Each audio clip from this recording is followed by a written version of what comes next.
Hala, ano ang nangyari? Sa totoo lang, yun din ang una kong tanong nang napansin ko sa channel mismo ni Sir Olives TV na wala na yung mga videos na related sa EDBRI. Parang kailan lang nung mga nakaraang buwan sa totoo lang meron tayong mga nababalitaan na delete the videos, ganon, 'di ba? Hi. So, hi guys! Kumusta na? Ano ang balita? Grabe, ano na naman to? Pambihira talaga. Hindi ko rin alam talaga sa totoo lang kung ano ang nangyayari. Baka hindi sapat yung nakukuha kong impormasyon sa ngayon. Kaya tamang mema lang tayo ngayon. Pero syempre bago ang lahat, don't forget to support and subscribe Kuya Val Santos Matubang, Ate Aid na Vlog, Kalinga Prab, at sa lahat ng Team Kalingap. Syempre guys, salamat sa suporta at pagmamahal nyo sa aming mga Kalingap reactors. Ito na nga. So ako lang ba ang nakapansin? Sa channel ni Sir Olives TV, deleted or naka-hide na yung mga videos niya or yung live niya patungkol sa EDBRI. Pambira yan. Kinakabahan ako. Anong nangyari? Nakakaloka.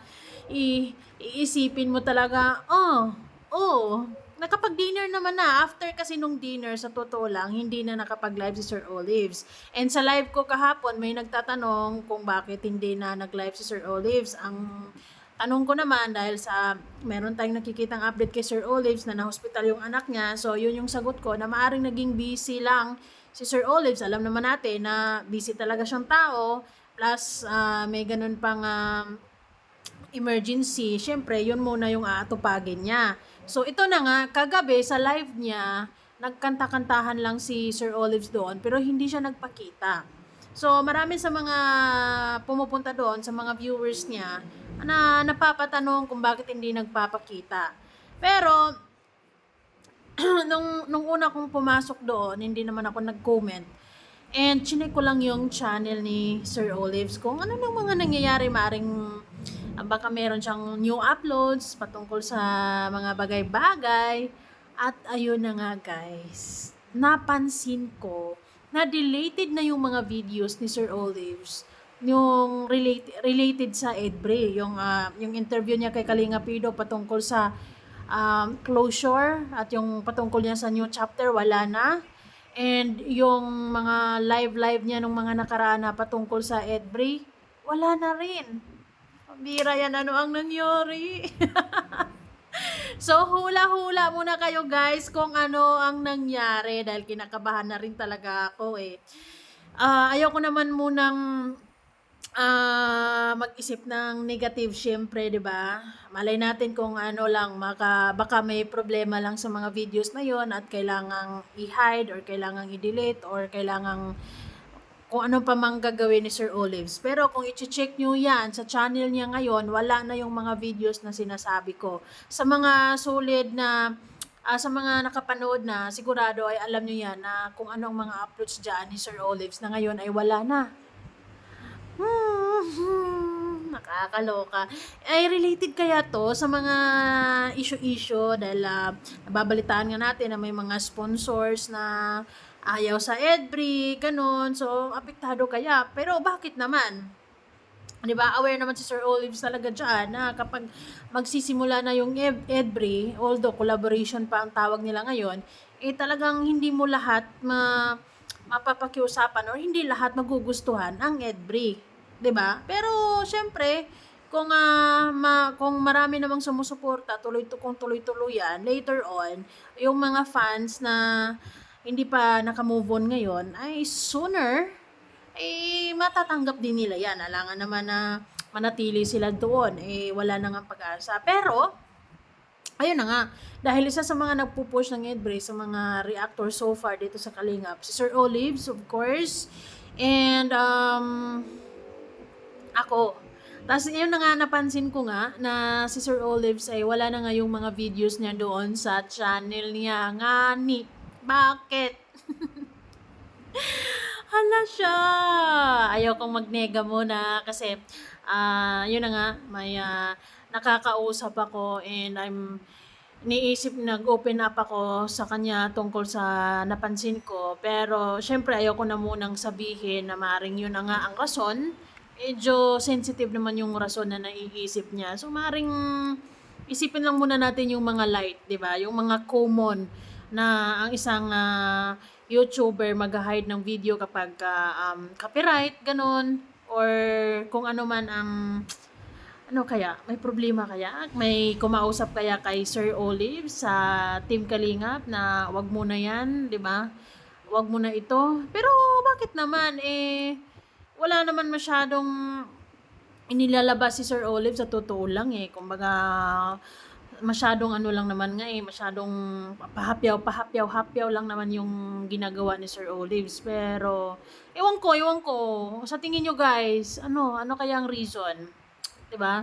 Kasi ang huling nababalitaan ko na nagtatago or nag-delete ng mga videos, of course, si Kalingap Ido doon, yung uploads niya dati or yung live niya patungkol sa 8C kasi yun nga yung usap-usapan noon na sige kailangan ganito mag-delete ng ganito ganyan.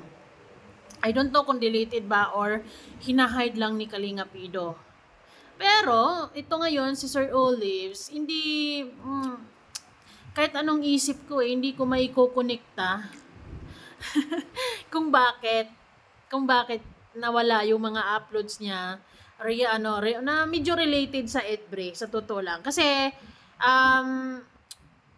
although hindi naman talaga totally 100% ang topic doon is Edbre, 'di ba? Pero yun na nga kung iisipin mo, may kunting naging usapan sila doon. Pero bakit?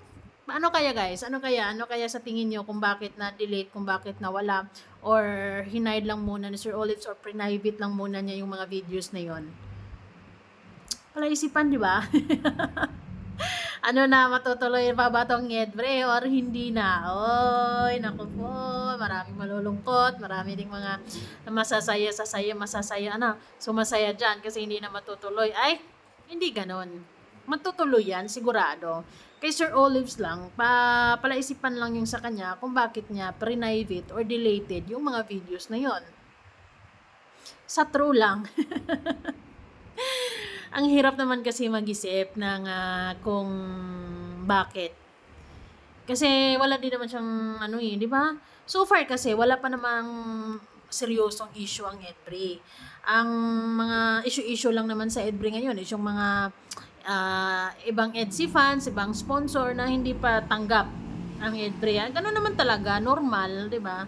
Hindi naman lahat ay mapapaano. Pero nakakalungkot lang ng mga nababalitaan din natin na meron di umanong isang sponsor na nagpapaboycott ng premiere ng Edbre na nag-uutos siya na wag panoorin ang premiere, which is hindi na yun maganda bilang ma-impluwensya siya at marami talagang susunod sa kanya at tinaguriang.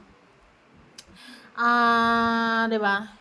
Sabi nga niya, support individually no matter what. And then bigla tayong merong nababasang ganyan. So nagugulat lang din tayo. Although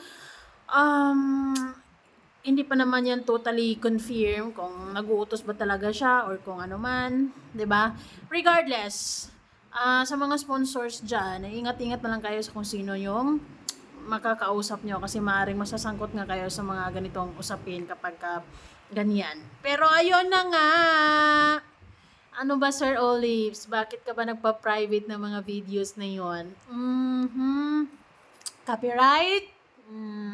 Dahil may nagsabi sa'yo na i-private muna?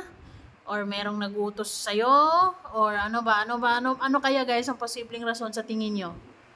Tulungan nyo naman akong ma-solve ang kaso na to. Wow! Seryoso. Pero nakakaano din talaga na napapaisip din ako talaga kung bakit. 'Di ba? Kasi matataas ang mga views noon Si Kalingap Ido yung ini-interview niya doon Yung interview niya with Kalingap Ido, nandun si Prida at saka yung isa pa, nawala na rin. At saka yung latest, 'di ba? Nawala din at yung mga live niya patungkol doon, wala na rin. Bakit? Nakakaloka.